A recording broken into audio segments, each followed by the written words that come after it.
I want to turn now to the Food and Drug Administration. Earlier this week expanded its recall for some of the dog and cat food varieties produced by Midwestern Pet Foods, warning pet owners it may contain potentially fatal levels of toxin after the illnesses of more than 80 dogs and the deaths of more than 70. So that certainly got us wondering what is actually going into the food that we feed our pets. We have Shawn Buckley and Dr. Oscar Chavez. They are the authors behind the book, Big Kibble, The Hidden Dangers of the Pet Food Industry and How to Do Better by Our Dogs. Welcome to GMA3, both of you. Thank you. And Dr. Chavez, I'm a dog owner myself, so obviously we're all now wondering, what do you see as the biggest problem with mainstream dog food?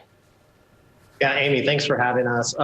You and Dr. Ashton have been covering this really well in the human side during the pandemic, and it's exactly that fresh, whole foods are a lot healthier than processed kibble. And on top of that, the processed kibble that we use as pet food is made with substandard feed-grade ingredients, the leftovers from the human food chain. And there's very little rules and regulations, and that's the real issue. Yeah, in fact, your company has financed research on those processed foods. What have you learned? Yeah, exactly. So we learned that research done on our food showed that dogs that ate real food produced 55% less poop than dogs eating a leading kibble. So that's a lot less waste coming out, which means a lot less waste going in to begin with.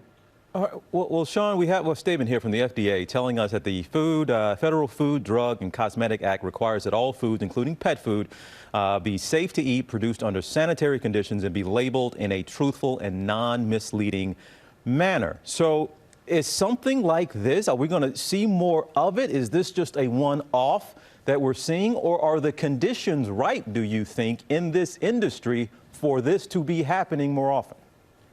No, it's definitely the latter, TJ. In the last few years, we've had an average of over one pet food recall per week. It's about one every 5.5 days.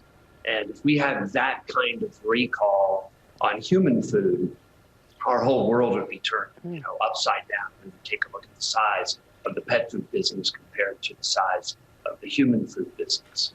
So the one thing I would point at is, while it does say that, and I believe, of course, that the FDA made that statement, there are all kinds of other issues surrounding it.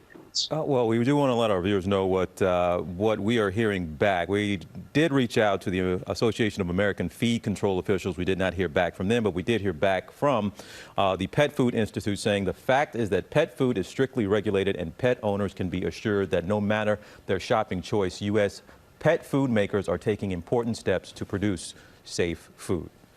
I want to ask you this, Dr. Chavez, as a vet, what advice do you have for pet owners? What should we be doing? Yeah, it's tough because there's a lot of information out there, and not all vets are on board with the power of nutrition yet. And so it's hard to get information, but you can work with a veterinarian or a veterinary nutritionist that can design a recipe that you can make at home. You don't have to buy anything. You can make the food at home. There's also the availability of getting our recipes on our website as well. And so, it's something you can do for yourself at home as long as you have the guidance of a veterinarian. You all do have a line of pet food, for full disclosure here, but you're saying they don't have to get it from you. We have 60+ million households in this country that have dogs. So the motivation here for you two is simply what? To keep the pet healthy? It's not very different than what you guys are doing. We want to get the word out, and that's why all the proceeds to our book go to rescue. We don't want to make a dime off that. We knew some people would say, hey, you have a company, so that's what this is about. It's not. What it really is about is getting the word out, because just like whole food nutrition can impact our own health, it's no different for our pets. Dr. Oscar Chavez, Shawn Buckley, thank you both for being with us and all that insight that you gave us today. We'll ask everyone if they'd like to. They can pick up a copy of Big Kibble. It's in stores now. Well, hey there, GMA fans. Robin Roberts here. Thanks for checking out our YouTube channel. Lots of great stuff here. So go on, click the subscribe button right over here to get more of awesome videos and content from GMA every day, anytime. We thank you for watching, and we'll see you in the morning on GMA.